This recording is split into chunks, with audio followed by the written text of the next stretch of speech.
Ce que nous comptons faire, que nous sommes en train de faire, c'est de mobiliser les ressources qu'il faut pour refaire du secteur agricole un secteur de production massive, créateur d'emplois et de richesses. C'est possible. C'est de créer, de faire du tourisme véritablement un secteur de développement. Cela est possible. J'ai dit suffisamment, on ne va pas le répéter ici. Il y a beaucoup de secteurs dans lesquels nous avons l'ambition d'investir massivement. Je vais vous donner un seul exemple pour montrer quel est notre chemin, quelle est notre voie. Le régime précédent a signé au lendemain de son départ des contrats d'infrastructures de routes pour à peu près 1200 milliards de francs CFA. À quelques jours de la fin du mandat. Donc pour engager le Bénin dans des travaux, dans des contrats de construction de routes, de bitumage de routes, un peu partout, pour 1200 milliards, c'est très bien. C'est très bien.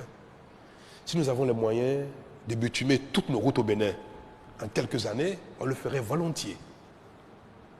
Mais est-ce que nous allons hypothéquer nos ressources actuelles et à venir? Nous allons aller à l'emprunt, au crédit, pour mobiliser tout ce que le Bénin est capable de mobiliser dans les années à venir et les engloutir entièrement au service de la route.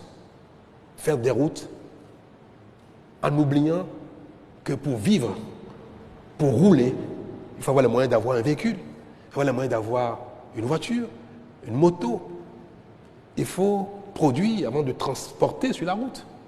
Quand vous n'avez pas de maïs, vous n'avez pas pu produire du maïs, vous ne pouvez pas le transporter sur la route.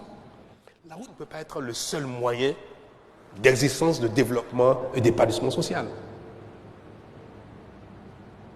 Il faut que les ressources du pays, les ressources d'aujourd'hui et de demain, quand nous allons au crédit, nous en prenons sur les ressources de demain. Disponibles aujourd'hui, nous prenons du crédit, il faut les répartir de manière intelligente, à ce qu'une partie aille à la construction de l'économie, aille à la structuration de l'économie.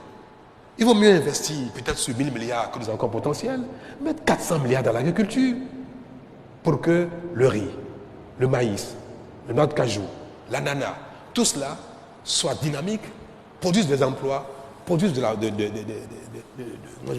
richesse, pour qu'il y ait de la manutention, pour qu'il y ait du transport, qu'il y ait du commerce, et que cela amène des milliers de personnes à vivre, à exister, plutôt qu'il y ait des milliers de personnes dans le chômage et la pauvreté avec des routes partout.